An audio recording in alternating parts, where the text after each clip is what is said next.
I've only done LSD twice and shrooms 3 times.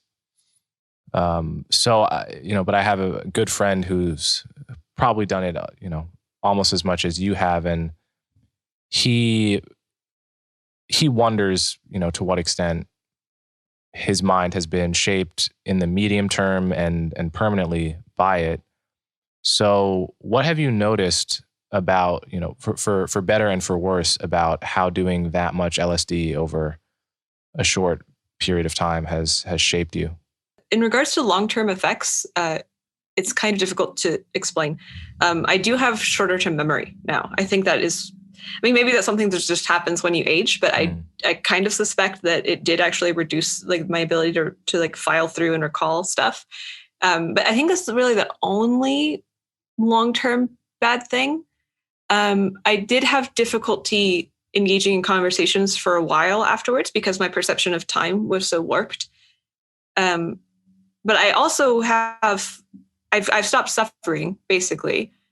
And I feel like infinitely more capable of handling pain in my daily life. And that feels great. I would rather have no memory for that, Yeah, wait, let's just linger on that. You stopped suffering. Mm-hmm. That's quite the claim. Yeah, it is a very specific claim. I mean a very particular thing when I say suffering. What do you mean? Well, that's this. There's this like a pushing away of pain. There's like lots of ways that we can be aware of things that we're doing, and like lots of different ways in which we can push away pain. And I don't mean that like pushing away pain is inherently suffering, but I mean that it feels like there's some part of me that feels aware that this is what I want. Like the experiences that I'm having in every given moment are exactly what I wanted. Does that make sense? Yeah. Okay, cool. It does. I mean,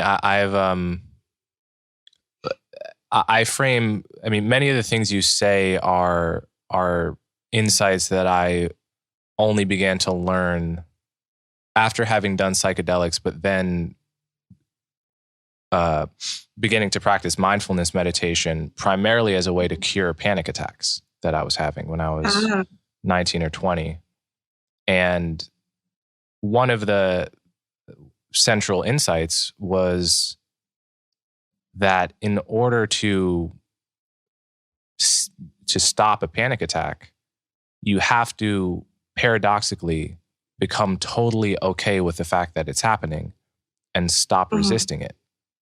And it makes no sense that, and this is true as well with pain, with physical pain or emotional pain.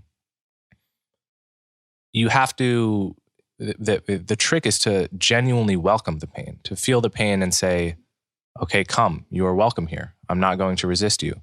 And not merely to say those words in your head, but to actually translate it into some kind of cognitive action, which is totally unnatural. But the moment you do that, you find that the pain ceases to be a problem. It's not that the pain necessarily goes away, although often it does, but it ceases to seem like a problem. And then there's, the paradox becomes, okay, now I want to replicate this. Once you've done this once, you want to replicate this every time you experience pain or anxiety. But then that can just become another way of wanting to avoid pain and anxiety, which then doesn't work, right? Yeah. So, right. So yeah. So the first time I successfully stopped a panic attack using this technique, I was floored, and because nothing else had worked. So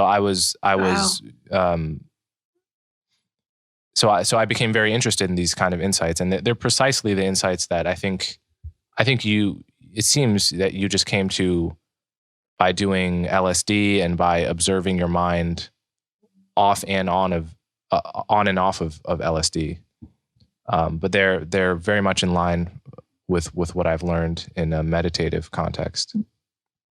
Right. One interesting thing is that this doesn't seem to be the case for a lot of people who take psychedelics. And I've been extremely curious about this.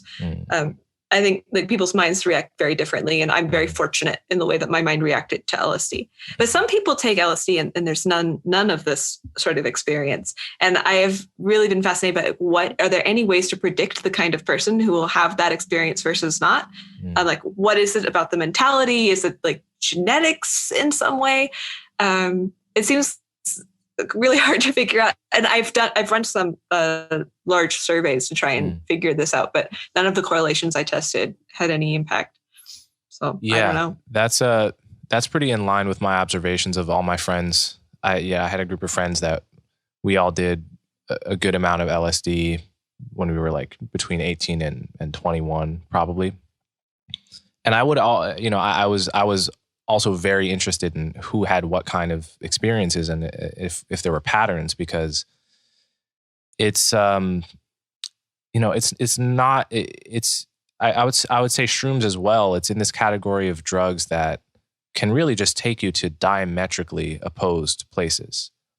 And even MDMA, though people do have different experiences on it, it overwhelmingly tends to bring people into a space of love and self-acceptance, and the exceptions seem to be exceptions that prove the rule.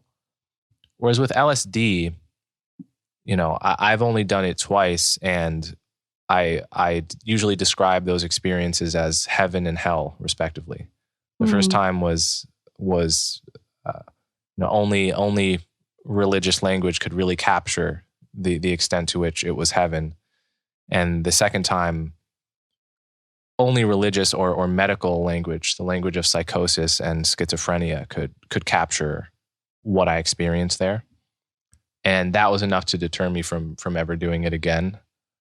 But that kind of thing is, the thing, it's usually, people usually call it a bad trip.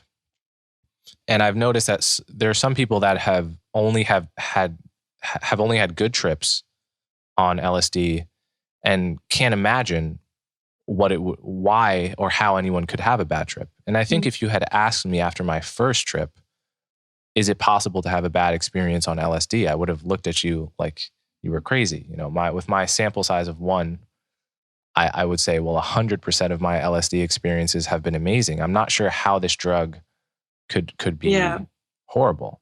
And it really is mysterious. Like, we know there's something about how you feel going into it and how you feel around the people you're around, set and setting, as they say. But even knowing that the set and setting you go into this drug in matters, it doesn't really help you control where you're going to go. In fact, the very notion of control is arguably something you just have to let go of.